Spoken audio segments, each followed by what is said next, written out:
Hey guys, Friday afternoon. So கொஞ்சம் வெஜிடபிள்ஸ்லாம் வாங்கிட்டு வந்து சாம்பார் வேலையை வந்து ஸ்டார்ட் பண்ணியாச்சு. ஃப்ரைடே இல்லையா? ஸோ மாங்காய் சீசனுங்கனால ஃபுல்லாமே மாங்காய் ஊறுகாய், மாங்காய் போட்ட சாம்பார், பாகக்காய் இதெல்லாம் தான். மாங்காய் ஊறுகாவோட ரெசிபி வந்து இதுக்கு முன்னாடி வீடியோவில் வந்து நான் போஸ்ட் பண்ணியிருக்கேன்.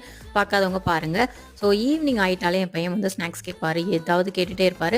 அதுக்கு வந்து ரொம்ப ஈஸியாக டக்குன்னு செஞ்சு கொடுக்குற மாதிரி ஒரு ஸ்நாக்ஸ் வந்து கோதுமை மாவில் ஹெல்த்தியாக வந்து கோதுமை மாவு வந்து 1 கப் எடுத்துக்கோங்க. அதுக்கு வந்து நான் காட்டியிருக்கிற ஸ்பூனுக்கு வந்து 4லேருந்து 5 ஸ்பூன் வந்து ப்ரௌன் சுகர் ஆட் பண்ணியிருக்கேன். அது போதுமானதாக இருக்கும். ஸோ கொஞ்சம் உப்பு ஆட் பண்ணி பாருங்கள். எந்த ஒரு ஸ்வீட்டுக்குமே வந்து லைட்டாக உப்பு ஆட் பண்ணி பாருங்கள், டேஸ்ட்டு சூப்பராக இருக்கும். ஸோ அதெல்லாம் மிக்ஸ் பண்ணி நம்ம ஹேண்டால் தான் மிக்ஸ் பண்ணணும். ஸோ மிக்ஸ் பண்ணிவிட்டு லைட்டாக வந்து நீங்கள் சோடாப்பு எதுவுமே சேர்க்க வேணாம். குழந்தைங்களுக்கு கொடுக்கும்போது ஹாட் ஆயில் இருக்கு இல்லையா, அதையே நீங்கள் வந்து கொஞ்சம் நல்லா சூடாக இருக்கும் போது ஊற்றி பசஞ்சிங்கனாலே அவ்வளோ சாஃப்டாக வரும். ஸோ எனக்கு இப்படி தான் வந்திருந்தது, டேஸ்ட்டாக இருந்தது. என் பையனும் நல்லா என்ஜாய் பண்ணி சாப்பிட்டான். ஸோ நீங்களும் கண்டிப்பாக ட்ரை பண்ணி பாருங்கள். இந்த மாதிரி வீடியோக்கு என்னோட சேனலை மறக்காமல் சப்ஸ்கிரைப் பண்ணி